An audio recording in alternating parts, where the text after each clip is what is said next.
துளசி, இந்தா கேசரி சாப்பிடு. எனக்கு வேணாம் பாட்டி. ஏன் வேண்டாங்கிற? நான் இன்னைக்கு ரொம்ப சந்தோஷமா இருக்கிறேன், அதான் இனிப்பு சாப்பிடுறேன். நம்ம நாட்டுக்கு சுதந்திரம் கிடைச்சு 60 வருஷத்துக்கு மேல ஆகுது.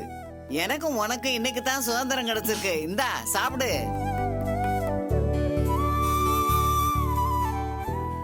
வேணாம் பாட்டி. உனக்கு போதுமா? சரி, நான் சாப்பிடுறேன். பாட்டி, உனக்கு சுகர் இருக்கு. அது பாட்டுக்கு இருந்துட்டு போட்டுமே. 4 நாளா சாப்பிடாம இருந்தேன், இன்னைக்கு தான் மன நிறைவோட சாப்பிடுறேன். பாட்டி, அப்பா கோவம் வர மாதிரி எதுவும் நடந்துக்காத. அவனுக்கு கோபம் வந்து என்னத்தம்மா கிளிக்க போறான்? நம்ம ஆசை நியாயமா இருந்து அதுக்காக ஆண்டவங்கிட்ட பிரார்த்தனை பண்ணா ஆண்டவன் அதை நிறைவேற்றி வைப்பான். நான் இந்த கல்யாணம் நடக்க கூடாதுன்னு நியாயமா ஆசைப்பட்டேன். உங்க அப்பன் வர்ற லாபத்தை மட்டும் கணக்கு போட்டு உன் மனசை கூட புரிஞ்சுக்காம அந்த திருட்டு பயலுக்கு உன்னை கல்யாணம் பண்ணி கொடுக்க ஆசைப்பட்டான். இப்ப எல்லாம் புடிங்கிட்டு போயிருச்சு பாத்தியா? உன் விஷயத்துல நாம ஒரு முடிவுக்கு வர வேண்டிய கட்டாயத்துல இருக்கோம்மா. இந்த கல்யாணம் நடந்திருந்தா போற இடத்துல உனக்கு பாதுகாப்பு கிடையாது. கல்யாணம் நடக்காததுனால இனிமே இந்த வீட்டுல உனக்கு பாதுகாப்பு கிடையாது. இத்தனை நாளா உங்க அப்பன் தான் உன்னை கை நீட்டி அடிச்சுக்கிட்டு இருந்தான். இப்ப அவன் பெத்த பிள்ளையும் உன்னை கை நீட்டி அடிக்க ஆரம்பிச்சிட்டான். அந்த தருதலை பைய படிப்புக்காகத்தானே நீ கல்யாணத்துக்கு ஒத்துக்கிட்ட. அத அவன் புரிஞ்சுக்கலையே. கல்யாணம் நின்னு போய் கையில இருக்க பணமெல்லாம் போனதுனால அந்த பயலோட ஆத்திரம் உன் மேல திரும்பிருச்சு. இதுக்கு மேல என்னால பொறுக்க முடியாது துளசி. நம்ம தான் ஏதாவது ஒரு முடிவுக்கு வரணும். இனிமே நீ இந்த வீட்டுல இருக்க முடியும்னு எனக்கு தோணல. நீ இப்ப அவசரப்பட்டு எதுவும் பேசுறத பாட்டி. என்ன நடக்கணுமோ அது நடக்கட்டும். இனிமே புதுசா நடக்க என்னமா இருக்கு? அதான் எல்லாம் முடிஞ்சு போச்சே. உங்க அப்பன் இப்போ வேலாயத்தை பார்க்கத்தான் கிளம்பி போயிருக்கான். அவங்க உன் விஷயத்துல என்ன முடிவு எடுக்கிறாங்கன்னு தெரியல. ஆனா ஒண்ணு, நான் கும்பிடுற முருகன் உனக்கு அநியாயம் நடக்க விட மாட்டான். அந்த வேலாயுதம் பல வருஷமா லஞ்சம் வாங்கிட்டு இருந்திருக்கான். இத்தனை நாளா விட்டுட்டு இன்னைக்கு சரியா மாட்ட வச்சுட்டான் பாரு. அங்கதான் நிக்கிறான் முருகன். துளசி, இந்த ஒரு வாரமா என் மனசு நிம்மதி இல்லாம குழப்பத்திலேயே இருந்தேன். இப்பதாம்மா நிம்மதியா இருக்கேன். வா, நம்ம கோயிலுக்கு போயிட்டு வருவோம். இப்ப வா. இப்ப வேணாம் பாட்டி. இந்த சூழ்நிலையில வெளியே போனா சித்தி திட்டுவாங்க. அதுவும் இல்லாம என்ன வெளியே விடவும் மாட்டாங்க. அட நீ ஒண்ணு, இனிமே அவளுக்கெல்லாம் பயப்படாத. இத்தனை நாளா அவ தெளிவா இருந்தா, நான் தான் குழப்பத்திலேயே இருந்தேன். இப்ப அதே நிலைமை தலைகீழ மாறி போச்சு. உன் எதிர்காலம் இனிமே தெளிவா இருக்கும். சரியான நேரத்துல கடவுள் உன்னை காப்பாத்திருக்கான். இதுக்கு மேல அவன் உன்னை கைவிட மாட்டான். எனக்கு நம்பிக்கை வந்துருச்சு. இரு, நான் வரேன்.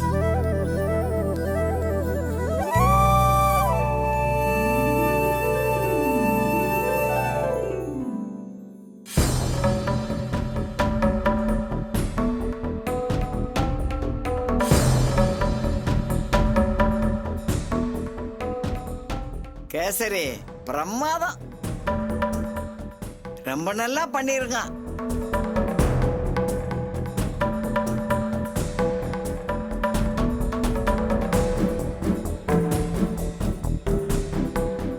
துளசி, என்ன உம்முன்னு உட்காந்துருக்க? வா, கோயிலுக்கு போயிட்டு வருவோம். இப்ப வேணா பாட்டி, சொன்னா கேளு. போயிட்டு வருவோம் வா. ஏன் வேண்டாங்கிற? வா. சித்தி, நான் பாட்டி கூட கோயிலுக்கு போயிட்டு வரேன். நீ எங்கேயும் போக வேண்டாம். அவங்க வேணா போட்டோம், நீ இங்கே இரு. ஏன் அவளை போக வேண்டாங்கிற? எல்லாம் தான் முடிஞ்சு போச்சு இல்ல.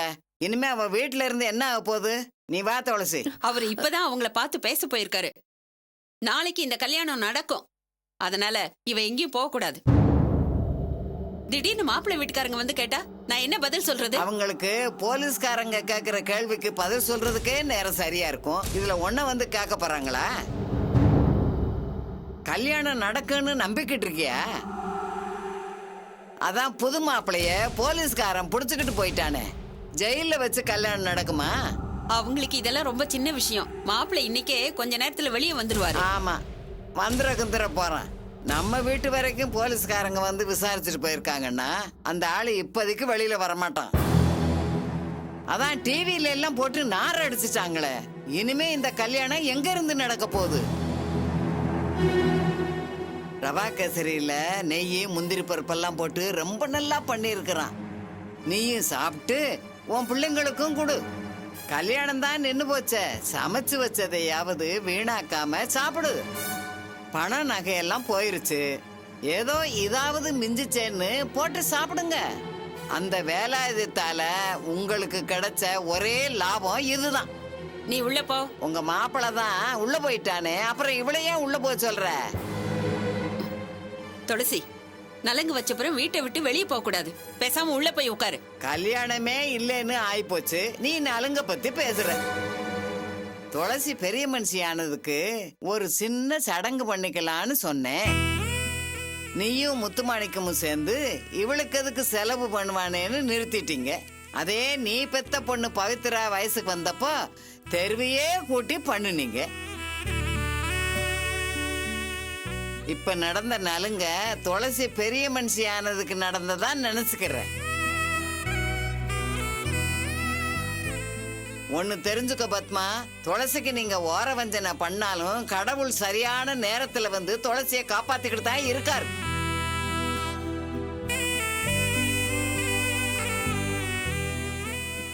துளசி, இதுக்கு மேலேயே இவங்களுக்கு பயந்துகிட்டு இருக்காத, வா. சித்தி, நான் போயிட்டு வரேன்.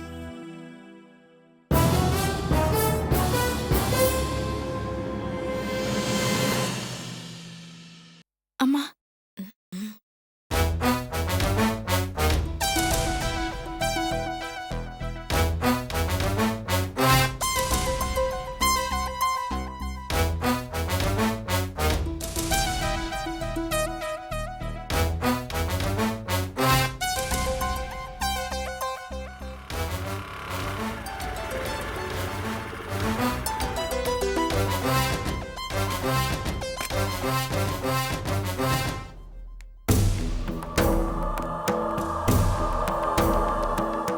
அப்பா, நான் துளசி கல்யாணத்தை நிறுத்திட்டேன்.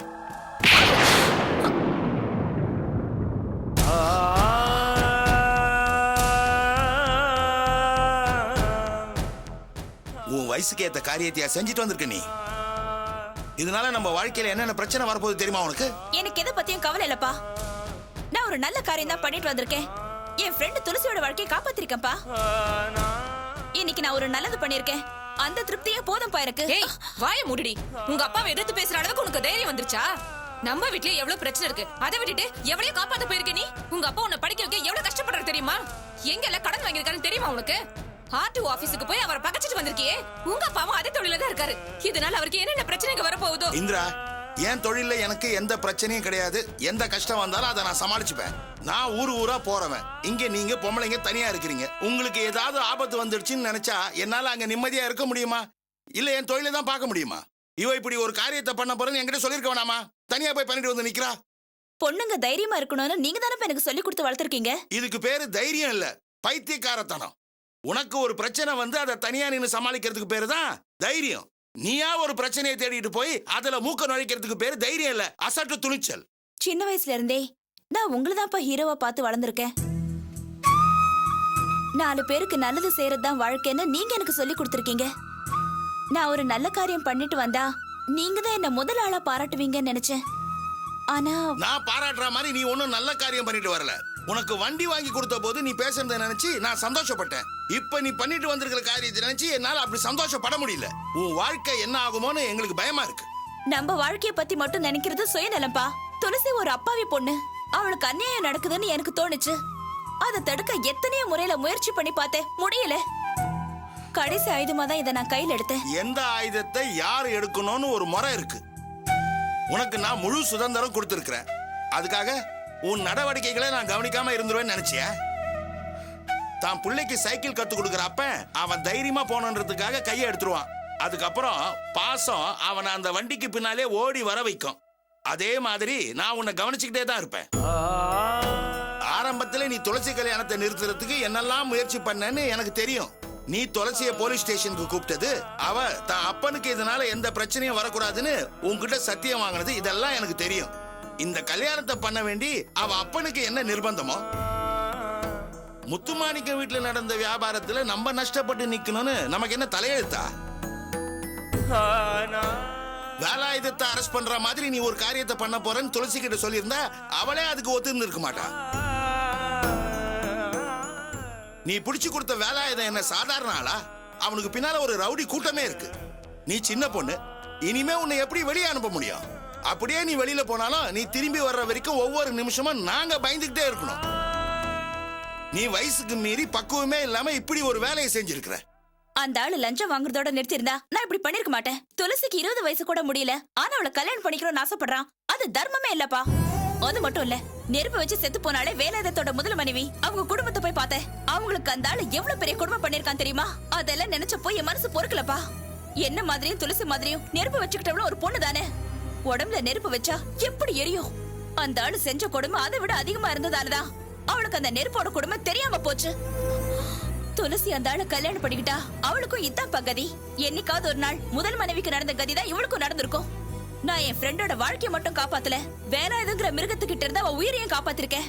வேலாயுதத்தை புடிச்சு கொடுத்துட்டா இந்த பிரச்சனை இதோட முடிஞ்சு போயிடுதுன்னு நினைக்கிற.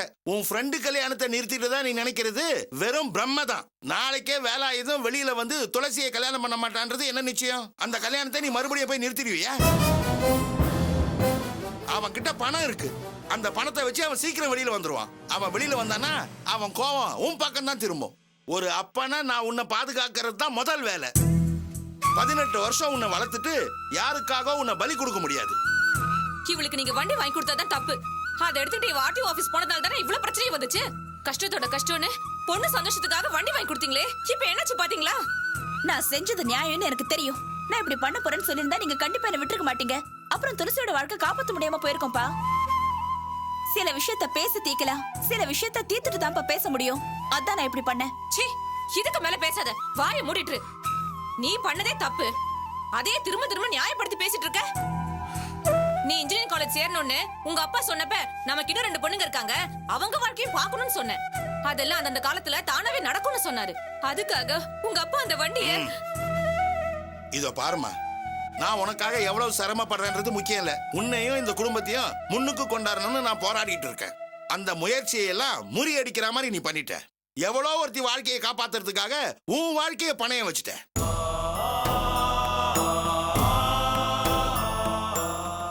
சாரிப்பா, உங்ககிட்ட நான் எதுவும் சொல்லாம நானும் அப்படி ஒரு முடிவுக்கு வந்தது தப்புதான்.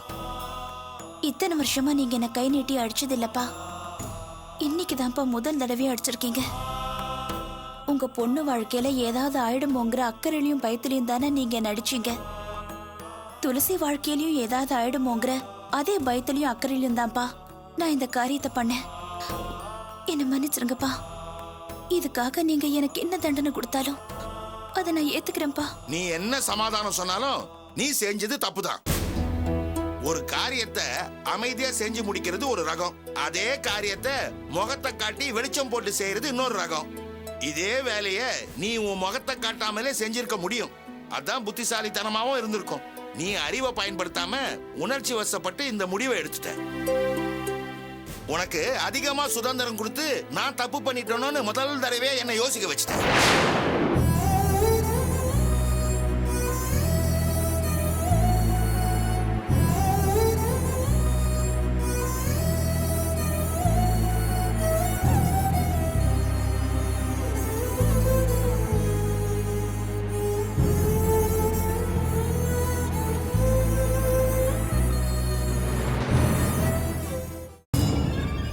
என்ன திமிரு இருந்தா அந்த கிழவியை நடிச்சிருப்பா.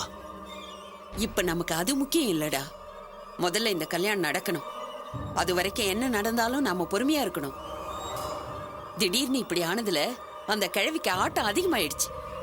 ரொம்ப தெம்பா துளசிய கோயிலுக்கு கூட்டு போயிருக்கு. இருக்கட்டும் இருக்கட்டும், எத்தனை நாளைக்கு இப்படி ஆடுதுன்னு பாக்குறேன். துளசி இங்க இருந்து அனுப்பி வச்சுட்டா அப்புறம் அடுத்த வேளை சோத்துக்கு அந்த கிழவி என்ன எதிர்பார்த்துதான் நின்னாகணும். அதான் வேலாயுத மாமா கொடுத்த பண நகையெல்லாம் போயிடுச்சே. அப்புறம் கல்யாணம் நடந்தா என்ன நடக்காட்டி என்ன? அப்படி எல்லாம் சொல்லாத. இந்த கல்யாணம் நடக்கிறதா நமக்கு ரொம்ப முக்கியம். என்னோட கவலை எல்லாம் 5 லட்சம் ரூபாய் பணம் போனதான். அன்னைக்கே அப்பா கிட்ட தர சொன்னேன். அவரு கல்யாணம் முடிட்டா அதுக்கப்புறம் தரேன்னு சொல்லிட்டாரு. அன்னைக்கு நீங்க மட்டும் பேசி வாங்கி கொடுத்துருந்தா இந்நேரம் காசை கட்டி காலேஜ்ல சேர்ந்திருப்பேன். இப்போ எல்லாத்தையும் தூக்கிட்டு போயிட்டாங்க. அன்னைக்கு 5 கேட்டதுக்கே 1000 தடவை யோசிச்சாரு. இப்போ என்னாச்சு? இங்க பாருங்கம்மா, நீங்க என்ன பண்ணுவீங்களோ எது பண்ணுவீங்களோ எனக்கு தெரியாது. நான் இன்ஜினியரிங் காலேஜ்ல சேரணும். அப்பா கிட்ட சொல்லி பணத்தை ஏற்பாடு பண்ண சொல்லுங்க. எல்லார்கிட்டயும் வேற நான் சொல்லி தொலைச்சிட்டேன். நான் சேரலனா என் ஃப்ரெண்ட்ஸ் முன்னாடி கேவலப்பட்டு நிக்கணும். இத பாருங்கம்மா, நான் நினைச்சது மட்டும் நடக்கலனா இந்த வீட்டை விட்டு நான் ஓடி போயிடுவேன். டேய், கொஞ்சம் பொறுமையா இருடா. நான் இருக்கேன்ல, உன்னை அப்படியே விட்டுருவனா? சரி, உன் ஃப்ரெண்ட பார்க்கணும்னு சொன்னல, போய் பார்த்துட்டு வா போ. இத பாருங்கம்மா, நான் இப்ப போறேன். அப்பா வந்தது பணத்துக்கு ஏற்பாடு பண்ண சொல்லுங்க. அவ்வளவுதான், சொல்லிட்டேன்.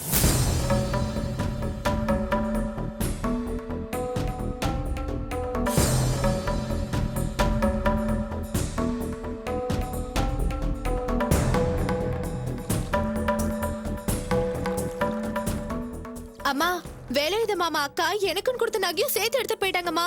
நல்ல வேலை, அந்த புடவை மட்டுமாவது விட்டு வச்சுட்டு போனாங்களே. ஏன்னா எனக்குன்னு உருப்படியா இருக்கிறது அந்த புடவை மட்டும்தான். துளசி அந்த புடவை விஷயத்த அவங்க கிட்ட சொல்லல போல இருக்கு. இல்லனா அதையும் சேர்த்து எடுத்துட்டு போயிருப்பாங்க.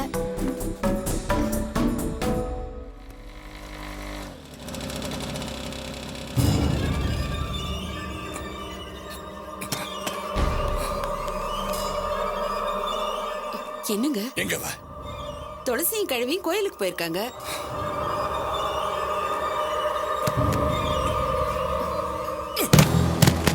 என்னங்க, என்னாச்சு உங்களுக்கு? ஏன் இப்படி பண்றீங்க? என்னங்க கேக்குறேன்ல? நான் பட்ட அவமானம் எனக்கு தான் தெரியும்.